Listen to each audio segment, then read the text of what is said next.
Selam aleikum miq të dashur. Sot do të flasim për një temë shumë të rëndësishme, të cilën çdo person e përjeton dhe ndonjëherë e pyet veten, se pse lutjet e mia ende nuk janë pranuar dhe çfarë na pengon që Allahu t'i përgjigjet lutjeve tona. Kjo video është gjithçka që ju duhet të dini dhe do t'ju jap të gjithë përgjigjet që ju nevojiten. Ndonjëherë ne lutemi me gjithë zemër, por përgjigja duket se vonohet ose nuk vjen. A mund të ketë diçka që po pengon? A janë disa arsye që duhet t'i kuptojmë dhe t'i eliminojmë për të ofruar mëshirën dhe përgjigjen e Allahut?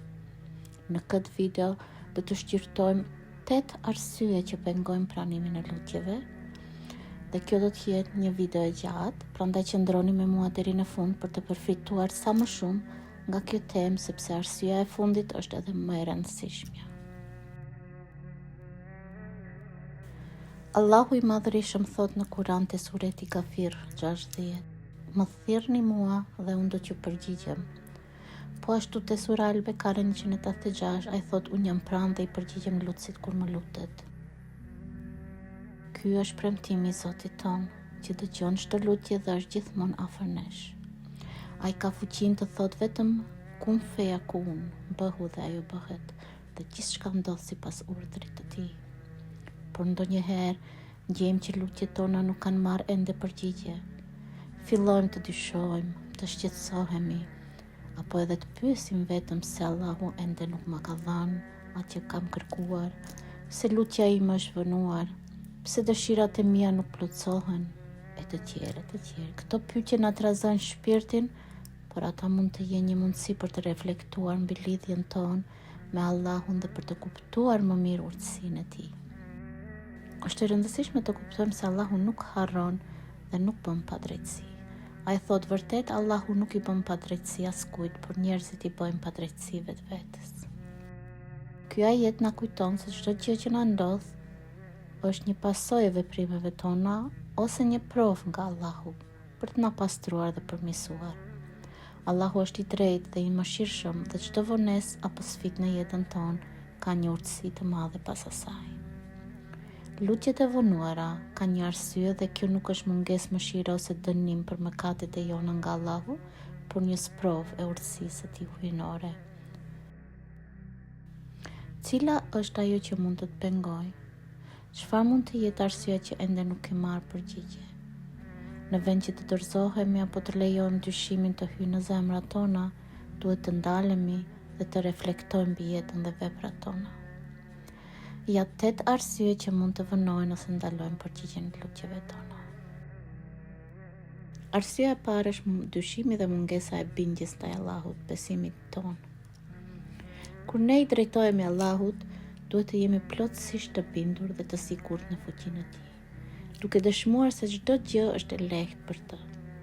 Por kur lejojmë dyshimin të hyjë në zemrën tonë, kjo bëhet pengesë për pranimin e lutjeve. Kujto se dyshimi vjen nga shejtani, qëllimi i të cilët është të largojë nga Allahu, të ndihesh e pavlerë dhe të bëjë të humbasësh shpresën dhe besimin. Edhe nëse falesh 5 vakte, mos mendo se shejtani nuk ka ndikim mbi ty. Përkundrazi, sa më shumë që je afër Allahut, misioni i tij është të të bëjë të mos besosh, që ti të rrish vazhdimisht në dyshim dhe në ankth. Pra mos i jep fuqi dyshimit, sepse kjo mund të jetë një pengesë për lutjet tuaja.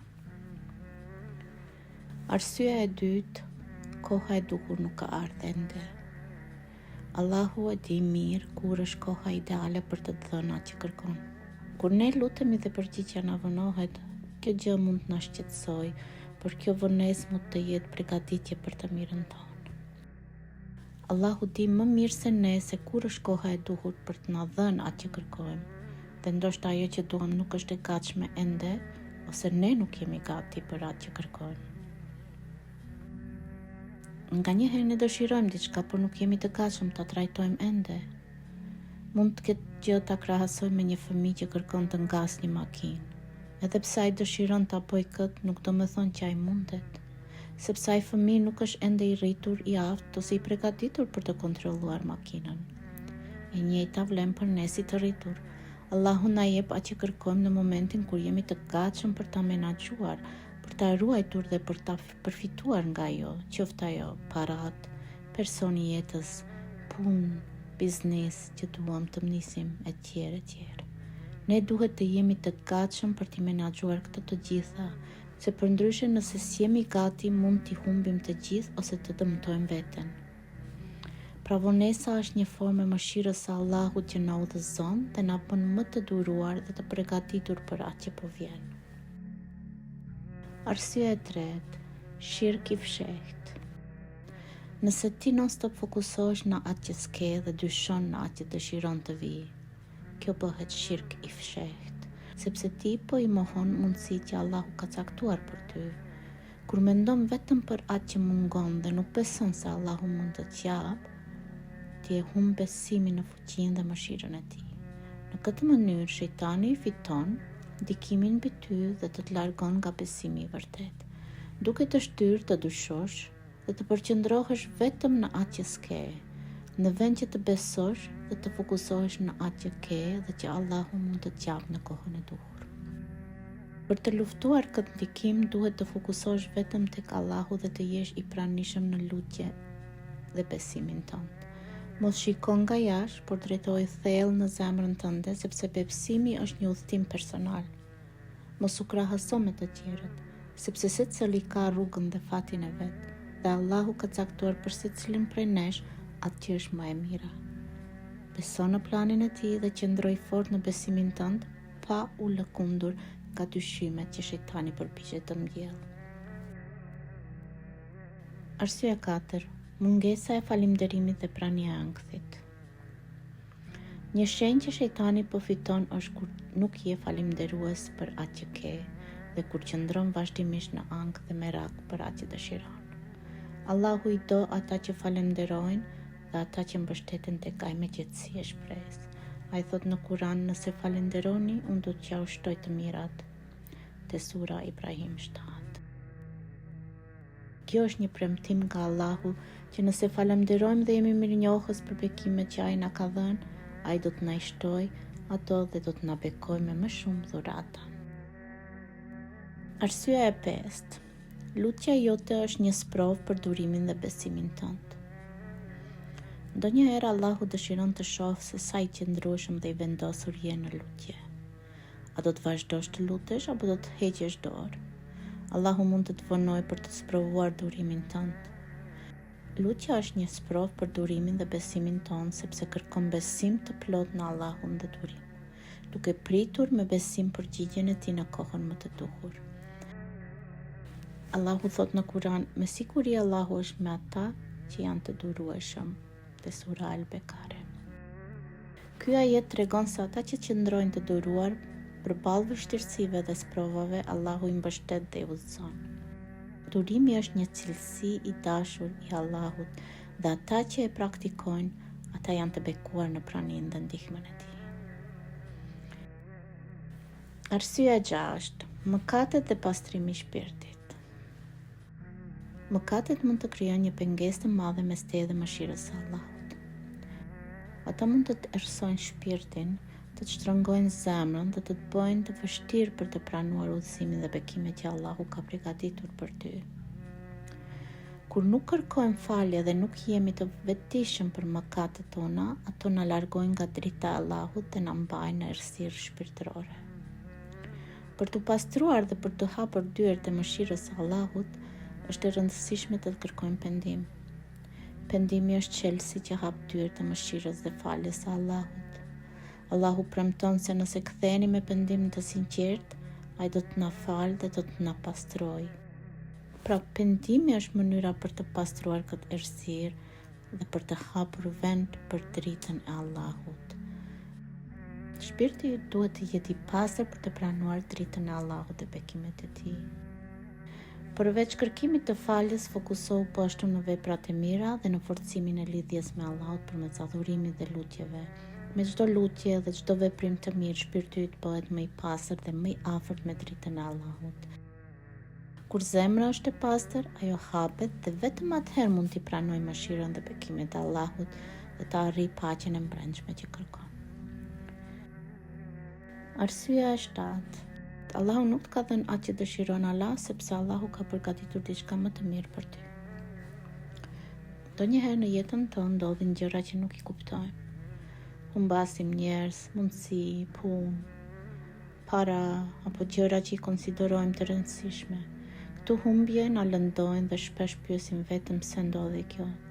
Pse Allahu nuk e lejoi të ndodhë ajo që dëshiroja? Po është e rëndësishme të kuptojmë një parim të thjeshtë. Allahu gjithmonë di më mirë se ne. Ai sheh atë që ne nuk mund të shohim dhe ka përgatitur diçka shumë më të mirë për ne. Allahu i largon disa njerëz ose gjëra nga jeta jonë sepse ato mund të jenë të dëmshme për ne. Ndonjëherë, ajo që ne dëshirojmë nuk është ajo që na bën mirë. Mund të jetë një punë që na largon nga feja, nga Allahu, një marrëdhënie që na sjell më shumë dhimbje se sa lumturi, ose një qëllim që na çon larg rrugës së drejtë. Allahu me urtësinë e tij të pafund i largon këtë gjëra nga ne për të na mbrojtur. Sepse Allahu ka një plan më të mirë për ne. Ajo që ne kërkojmë mund të duket e përsosur në sytë tonë, por Allahu sheh përtej. Ai e di fundin e çdo gjëje dhe mund të na ruajë nga diçka që mund të na shkaktojë dëm të madh. Në vend të kësaj, ai përgatit për ne diçka që është shumë më e mirë, edhe pse mund të mos e kuptojmë ne menjëherë.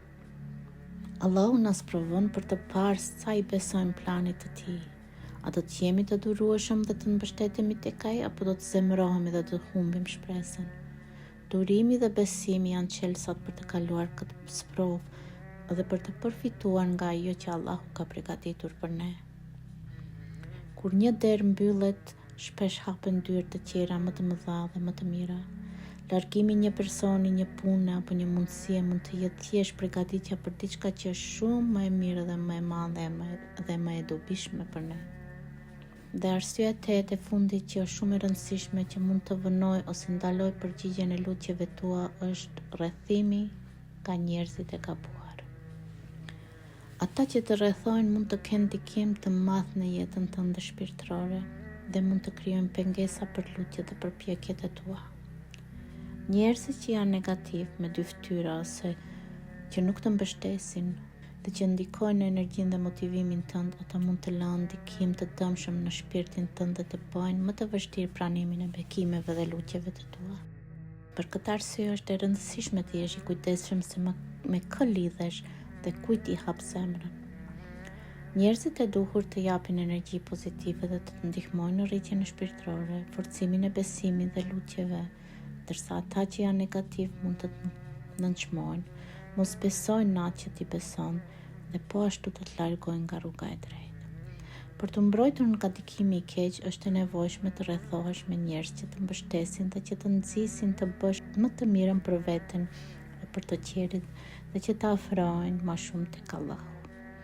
Sepse njerëzit që kanë qëllime të këqija dhe janë xhelos për bekimet e tua që Allahu t'i jep ose që kanë sy të keq, mund të shkatërrojnë mirëqenien tënde edhe ata mund të ndikojnë negativisht në energjinë dhe lutjet e tua. Duhet të jeni shumë të kujdesshëm dhe të mendoni mirë se kujt i tregoni dëshirat dhe planet e tua. Pasi shpallja e tyre para se të realizohen mund të hap dyrë të shejtanit dhe të ketë ndikime të dëmshme. Për këtë arsye duhet t'i mbani ëndrat dhe dëshirat e juaja në mes jush dhe Allahut, derisa ato të realizohen, për të shmangur ndikimin negativ nga të tjerët dhe për të ruajtur energjinë dhe bekimet që Allahu ka caktuar për ju. Allahu na e kujton këtë në ajet Kursi, ku thot kush mund të ndërmjetësoj tek ai pa lejen e tij. Ai e di çfarë është para tyre dhe çfarë është pas tyre, ndërsa ata nuk dinë asgjë nga ajo që ai di përveç asaj që ai ka dëshiruar. Prandaj bëje zakon ta lexosh ajet Kursin çdo mëngjes dhe mbrëmje për të mbrojtur ëndrat dhe dëshirat e tua, për të mbrojtur veten tënde, mendjen, trupin tënd dhe shpirtin tënd dhe bekimet e Allahut në çdo hap të jetës tënde. Si përfundim, ja disa pika se si mund të fitosh mbi dyshimin dhe ndikimin e shejtanit dhe të lejosh që lutjet të pranohen. I falimnderues për çdo gjë që ke, sado e vogël të duket, falimnderimi është çelësi i mëshirës.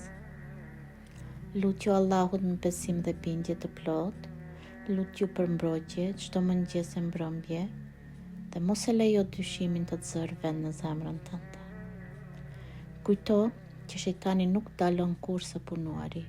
Ai do të përpiqet të të largojë nga falja, nga istikfari, nga namazi dhe shpresa e Allahut.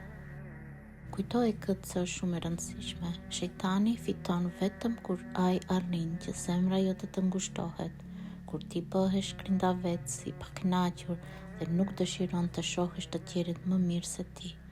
Dhe po ashtu kur ti humb falënderimin ndaj Allahut për atë që ai të ka dhënë. Për shembull, nëse unë nuk do ta ndaja këtë dituri sot me ju, edhe pse Allahu më ka udhëzuar, atëherë kjo do të ishte një fitore për shejtanin dhe do të ishte konsideruar si shirk.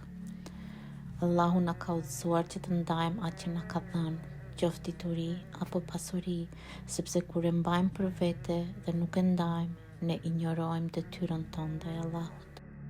Dituria dhe pasuria janë dhurata që Allahu na ka besuar dhe shpërndarja e tyre është një mundësi për të fituar shpërblimin e tij. Prandaj duhet ta shfrytëzojmë këtë mundësi për të bërë mirë dhe për të ndihmuar të tjerët. Shejtani fitohet vetëm duke bërë vepra të mira, duke dëshiruar të mirat për njëri tjetrin dhe po ashtu duke qenë i falënderuar, i durueshëm dhe duke besuar në planin e Allahut. Lutu me sinqeritet dhe besim, sepse Allahu gjithmonë të dëgjon dhe ka përgatitur për ty atë që është më e mira. Beso, ki durim dhe mos harro se Allahu gjithmonë përgjigjet. Nëse ti e beson atë plotësisht, herët apo vonë, lutjet dhe dëshirat e tua do të realizohen dhe ai do të jap atë që është më e mira për ty.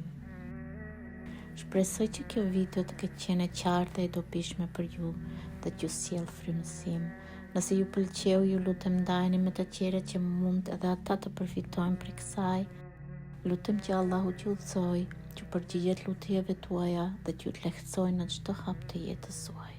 Faleminderit që më ndoqët. Paqja, mëshira dhe bekimet e Allahut qofshin mbi ju dhe familjen tuaj.